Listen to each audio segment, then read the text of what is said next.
दोस्तों आज हम पढ़ने वाले हैं class 11th UP board Hindi का एक बहुत ही इंटरेस्टिंग चैप्टर जिसका नाम है शिक्षा का उद्देश्य, जिसके लेखक डॉक्टर संपूर्णानंद जी हैं। तो आइए दोस्तों हम इसे एनिमेशन से समझते हैं। अध्यापकों और समाज के सामने सबसे बड़ा सवाल ये है कि शिक्षा क्यों दी जाए। जब शिक्षा का उद्देश्य तय होगा तभी ये तय होगा कि बच्चों को कौन कौन से विषय पढ़ाए जाए। लेकिन शिक्षा का उद्देश्य अपने आप नहीं बनता, ये इस बात पर निर्भर करता है कि मनुष्य के जीवन का असली लक्ष्य क्या है और मनुष्य का सबसे बड़ा कर्तव्य या पुरुषार्थ क्या है। इसलिए शिक्षा का असली काम यही है, मनुष्य को उस लक्ष्य को पाने योग्य बनाया जाए। पुरुषार्थ का विषय दर्शन से जुड़ा हुआ है, लेकिन दर्शन केवल किताबों में पढ़ने की चीज नहीं है, बल्कि जीवन से गहराई से जुड़ा हुआ है। हर समाज को किसी न किसी दार्शनिक विचारधारा को स्वीकार करना पड़ता है। उसी विचार के आधार पर समाज की राजनीतिक, सामाजिक और पारिवारिक व्यवस्था बनती है। अगर कोई समाज केवल तुरंत मिलने वाले लाभ के आधार पर जीवन चलाना चाहे तो उससे बहुत कठिनाइयों का सामना करना पड़ता है, क्योंकि तब अलग अलग जगहों पर अलग अलग आदर्श बन जाते हैं और वे आपस में टकराने लगते हैं। आज हम ऐसा ही देख रहे हैं। चोरी करना बुरा बात माना जाता है, लेकिन दूसरे देशों का शोषण करना बुरा नहीं समझा जाता। झूठ बोलना गलत है, लेकिन राजनीति में सच बोलना मूर्खता माना जाता है। इस तरह घर, देश और विदेश के लोगों के साथ व्यवहार करने के लिए अलग अलग नियम बन गए हैं। इससे समझदार व्यक्ति परेशान हो जाता है और हर कदम पर उसे समझ नहीं आता सही क्या है, गलत क्या है। इस समस्या का समाधान यही है, समाज सोच समझकर एक व्यापक दार्शनिक सिद्धांत अपनाए और उसी को अपने पूरे जीवन और व्यवहार की नींव बना ले। वैसे ये कोई असंभव काम नहीं है। प्राचीन भारत ने ऐसा ही करके वर्णाश्रम धर्म की व्यवस्था बनाई थी। आज के समय में रूस ने मार्क्सवाद को अपने राष्ट्र जीवन का आधार बना लिया है। जब ऐसा होता है तो समाज के सारे काम एक ही विचार से जुड़े रहते हैं और अलग अलग आदर्शों के टकराने की संभावना बहुत कम हो जाती है। इस निबंध में दर्शन की गहरी बहस करना उद्देश्य नहीं। लेखक इतना चाहता है, भारतीय संस्कृति ने पहले ही अपने जीवन के लिए एक मजबूत आधार खोज लिया है और आज भी वही आधार सबसे अच्छा और स्थायी माना जा सकता है, क्योंकि वो स्थायी और शाश्वत सिद्धांतों पर आधारित है। आत्मा कभी नष्ट नहीं होती, वो हमेशा रहने वाली है और उसके अंदर ज्ञान, शक्ति और आनंद भरे हुए हैं। लेकिन अज्ञान के कारण इंसान अपने असली स्वरूप को भूल जाता है। इसी वजह से वो अपने आप को कमजोर और कम जानने वाला समझने लगता है। जब इंसान के पास सही ज्ञान नहीं होता तो उसकी शक्ति भी कम हो जाती है और उसे दुख का अनुभव होने लगता है। इसीलिए इंसान को हमेशा ऐसा लगता है उसके जीवन में कुछ कमी है या कुछ खो गया है। इस कमी को पूरा करने के लिए इंसान अलग अलग चीजों में खुशी ढूंढता रहता है। कभी वो धन के पीछे भागता है, कभी किसी और चीज के पीछे। लेकिन इन सब चीजों को पाने के बाद भी उसे पूरी संतुष्टि नहीं मिलती, क्योंकि असली आनंद इन बाहरी चीजों में नहीं होता। जब इंसान अपने असली स्वरूप को पहचान लेता है और आत्म साक्षात्कार कर लेता है, तभी उसे सच्चा आनंद मिलता है। यही मनुष्य के जीवन का सबसे बड़ा लक्ष्य माना जाता है। इसीलिए शिक्षा का असली उद्देश्य ये होना चाहिए कि मनुष्य को अपने इस लक्ष्य तक पहुंचने की योग्य बनाया जाए। साथ ही समाज, राजनीति और अर्थव्यवस्था की व्यवस्था भी ऐसी होनी चाहिए जो मनुष्य को उस लक्ष्य तक पहुंचने में मदद करे या फिर उसकी रास्ते की बाधाएं कम करे। अपने असली स्वरूप को पहचानने यानी आत्म साक्षात्कार का सबसे अच्छा तरीका योग का अभ्यास है। लेकिन योग पूरी तरह राज्य या स्कूल के अध्यापक नहीं सिखा सकते। जो व्यक्ति सच में ये ज्ञान पाना चाहता है वो खुद अपने लिए गुरु ढूंढ लेता है। फिर भी समाज और अध्यापक का कर्तव्य है कि वे ऐसा माहौल बनाए जिससे इंसान इस रास्ते पर चलने के योग्य बन सके। शिक्षा में सबसे जरूरी बात विषय नहीं, बल्कि चरित्र का विकास है। सही चरित्र वही है जो मनुष्य के जीवन के बड़े लक्ष्य को ध्यान में रखकर बनाया जाए। दोस्तों, हर इंसान की आत्मा अपने असली स्वरूप को खोज रही है, लेकिन अज्ञान के कारण वो आनंद को बाहर की चीजों में ढूंढता है। जब कोई मनचाही चीज मिलती है ना, तो थोड़ी देर खुशी मिलती है, फिर मन दूसरी चीज के पीछे भागने लगता है, क्योंकि असली आनंद वहाँ नहीं होता।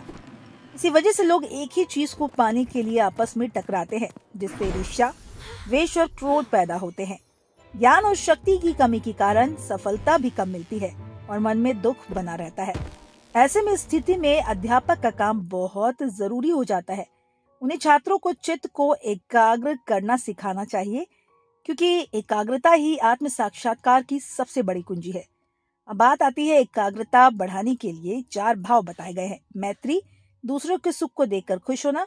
करुणा, दूसरे के दुख को देखकर दुखी होना। मुदिता किसी अच्छे काम को देखकर प्रसन्न होना और उसे बढ़ावा देना। उपेक्षा बुरे काम का विरोध करना लेकिन उस व्यक्ति से दुश्मनी न रखना। जब ये भाव बढ़ते हैं तो ईर्ष्या और द्वेष कम होने लगते हैं। इसके साथ निष्काम कर्म यानी बिना स्वार्थ के काम करना भी मन को शुद्ध बनाता है। हालांकि ये सब आसान नहीं है, लेकिन धीरे धीरे प्रयास करते रहने से इंसान ऊंचा उठता है और उसका जीवन बेहतर बनता है। निष्कामता का मतलब है बिना स्वार्थ के काम करना, यानी इंसान अपने बारे में कम और दूसरों के बारे में ज्यादा सोचे। लोगों के अंदर शुरू से ही समाज की सेवा, दूसरों की भलाई और सभी जीवों की मदद करने का भाव होना चाहिए। जब कोई इंसान सच्चे मन से किसी की मदद करता है, जैसे भूखे को खाना देना, किसी डूबते हुए व्यक्ति को बचाना या बीमार की सेवा करना, तो उसे सच्चा आनंद मिलता है। उस समय वो खुद को भूलकर पूरी तरह उस व्यक्ति की मदद में लग जाता है। ऐसे क्षणों में मैं और तू का फर्क कम होता है और इंसान को अपनी असली स्वरूप की थोड़ी झलक मिलती है। तो दोस्तों, जो व्यक्ति जितने ज्यादा लोगों से जुड़ता है और उनकी सेवा करता है, उसे उतना ही ज्यादा आनंद मिलता है। सेवा करने के मौके हमेशा मिलते रहते हैं। सेवा करते समय ये नहीं सोचना है कि हम किसी पर उपकार कर रहे हैं, बल्कि ये सोचना है कि वो व्यक्ति हमारी सेवा स्वीकार करके हम पर कृपा कर रहा है। वैसे सेवा केवल इंसानों की नहीं, बल्कि सभी जीवों की भी करनी चाहिए। पशु पक्षी और छोटे छोटे जीवों का भी सम्मान करना चाहिए, क्योंकि उनका भी अपना जीवन और अधिकार होता है। दोस्तों, मन को बुरी इच्छाओं से दूर रखने में कला भी मदद करती है। कविता, चित्रकला या संगीत का आनंद लेते समय मन कुछ देर के लिए शांत हो जाता है और हमें एक अलग तरह का सुख मिलता है। इसी तरह प्रकृति को देखने से भी मन में शांति और आनंद की भावना होती है। इसीलिए अध्यापक का कर्तव्य है वो छात्रों के अंदर सौंदर्य के प्रति प्रेम पैदा करे। असली सुंदरता का अनुभव तब होता है जब इंसान किसी सुंदर चीज को देखकर खुद को भूल जाए और पूरी तरह उस सुंदरता में ही डूब जाए। छात्रों का चरित्र ऐसा बनना चाहिए कि वे मैं और तू के छोटे भेद से ऊपर उठ सके। जब तक इंसान ये सोचता रहेगा कि कोई चीज सिर्फ मुझे मिले, तब तक झगड़ा और संघर्ष होते रहेंगे। लेकिन सेवा और अच्छे कामों में कभी झगड़ा नहीं होता। जैसे सब मिलकर सच बोलना, धर्म का पालन करना, पूजा करना या दूसरों के दुख दूर करना, इन कामों में किसी तरह का विवाद नहीं होता। झगड़ा तब होता है जब बात किसी वस्तु को लेने की हो, क्योंकि एक चीज का उपयोग एक समय पर अक्सर एक ही व्यक्ति कर सकता है।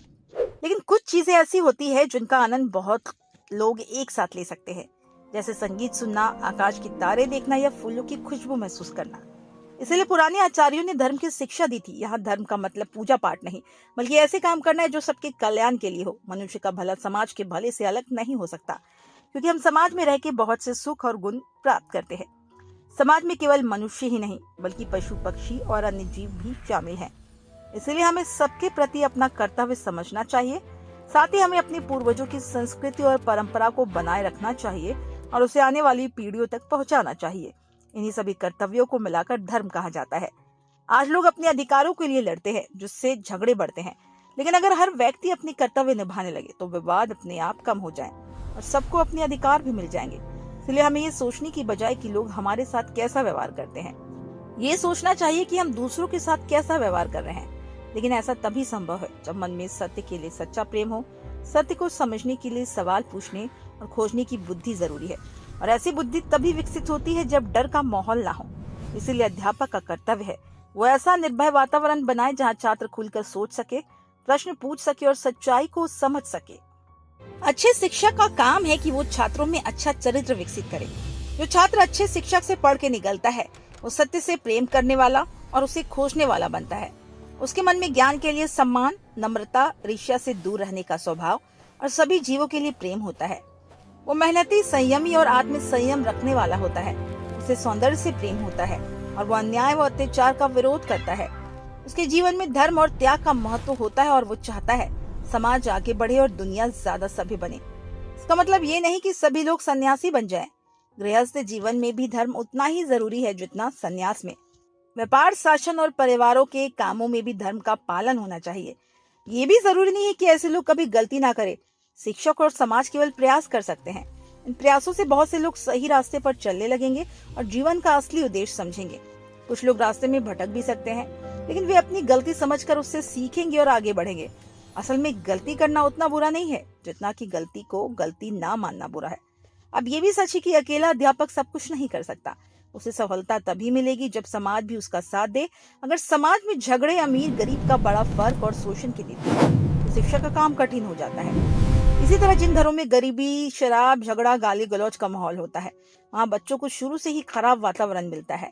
ऐसे माहौल में अच्छे संस्कार जल्दी नहीं बन पाते और फिर भी शिक्षक को परिस्थितियों का बहाना बनाकर बैठना नहीं चाहिए। उसे अपना कर्तव्य निभाते रहना चाहिए, चाहे सफलता कम मिले या ज्यादा। आमतौर पर शिक्षक योगी नहीं होता दोस्तों, लेकिन उसे अपने छात्रों के प्रति वही भावना रखनी चाहिए जो एक योगी अपने शिष्य के लिए रखता है। शिक्षक को ये सोचना चाहिए कि ये विद्यार्थी बहुत जन्मों के बाद मनुष्य का जीवन पाकर उसके पास पढ़ने आया है। अगर वो उसे सही रास्ता दिखा सके और उसके चरित्र का सही विकास कर सके, तो उससे समाज का भला होगा और उसका अपना जीवन भी बेहतर बनेगा। अभी विद्यार्थी छोटा होता है, इसीलिए वो छोटी छोटी बातों में परिस्थितियों से दब जाता है, लेकिन उसकी आत्मा स्वतंत्र है और हमेशा अपने बंधनों से मुक्त होना चाहती है। अगर उसकी बुद्धि को सही दिशा दी जाए, उसे छोटी इच्छाओं और बुरी आदतों से ऊपर उठाया जाए, तो वह धीरे धीरे अपने जीवन को बेहतर बना सकता है और अपने असली स्वरूप, ज्ञान, शक्ति और आनंद को महसूस कर सकता है। जिस शिक्षक के मन में ऐसी भावना होगी, वो छात्रों के साथ प्यार और समझदारी से व्यवहार करेगा। वो उनकी गलतियों को गुस्से से नहीं, बल्कि सहानुभूति और प्रेम से सुधारने की कोशिश करेगा। जैसे बड़ा भाई छोटे बच्चे को समझाता है। यह आदर्श बहुत ऊंचा है, लेकिन शिक्षा का पद भी ऊंचा होता है। व्यक्ति सिर्फ वेतन के लिए और जितना पैसा मिले उतना ही काम करने की सोच से शिक्षक बनता है, उसके लिए तो ये आदर्श नहीं है। शिक्षक के काम की असली कीमत पैसों से नहीं लगाई जा सकती। पुराने समय की अगर हम बात करें, तो पुराने समय में शिक्षक ही धर्म गुरु और विद्वान होते थे। उनका काम सिर्फ पढ़ाना नहीं था, बल्कि लोगों को ज्ञान देना और अच्छे जीवन का रास्ता दिखाना था। आज भले ही वो पुरानी व्यवस्था नहीं रही, फिर भी शिक्षक को अपने उच्च आदर्श को सामने रखकर लगातार अपने आप को बेहतर बनाने की कोशिश करते रहना चाहिए, ताकि वो अपनी इस बड़ी जिम्मेदारी को सही तरीके से निभा सके। दोस्तों वीडियो अच्छा लगे तो इस वीडियो को लाइक कीजिए और चैनल को सब्सक्राइब कीजिए। Thank you for watching.